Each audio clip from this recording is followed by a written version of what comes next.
D'où vient l'interdit alimentaire du cochon que les musulmans nous rabâchent du matin au soir? Eh bien, dans le Lévitique chapitre 11, la Bible explique que le porc est un animal impur. Pourquoi il est impur dans l'Ancien Testament? Donc, depuis la chute d'Adam et Ève, la terre a été maudite. Maintenant, et depuis, l'homme doit travailler la terre et se fatiguer pour se nourrir. La terre ne produit plus d'elle-même par la grâce des aliments. Donc les animaux impurs dans le Lévitique, ils sont en contact très souvent avec le sol et donc avec le péché. Et c'est ça que ça veut dire spirituellement, le fait qu'ils soient impurs. Donc Dieu n'a pas émis des lois pour embêter son peuple. Il y a une sagesse derrière ces lois, et c'était pour représenter ce qui s'était passé à l'origine, à savoir le péché originel, et donc la malédiction de la terre. Donc on s'abstient de manger des animaux qui sont très souvent en contact avec le sol. Par exemple, les poissons qui n'ont pas de nageoires comme la raie, qui sont en contact avec les fonds marins, les crustacés d'ailleurs.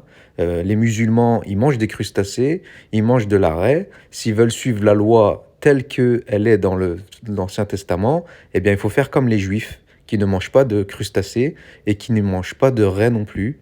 Renseignez-vous si vous voulez appliquer la loi comme il faut. Et donc, vous avez les animaux qui ont aussi les sabots divisés ou fendus, sont purs, car ils ne sont pas en contact à 100% avec le sol. Il y a également les reptiles qui sont à quatre pattes et qui ont le ventre en contact avec le sol et donc avec le péché, ils sont également impurs. Donc tout ceci annonce ce qui arrivera plus tard, c'est-à-dire le jour où la création sera sauvée, renouvelée et restaurée. Et cela, c'est en Jésus-Christ que ça va se passer. En Jésus-Christ, la malédiction, elle est ôtée. Il a tout crucifié et donc maintenant, il restaure toute chose. C'est pour cela que ce qui est déclaré impur devient pur et on peut manger de ces aliments. Ça ne va pas nous affecter. Jésus a dit, ce n'est pas ce qui rentre dans votre bouche qui vous rend impur, mais c'est ce qui en sort. C'est ce qui sort de votre cœur également. Donc cette vérité, elle frappe l'esprit pour ceux qui réfléchissent. Le Nouveau Testament, il pointe vers le cœur qu'il faut soigner. Le mur de séparation entre le peuple d'Israël et les gentils, donc dans l'Ancien Testament, est complètement brisé par Jésus-Christ.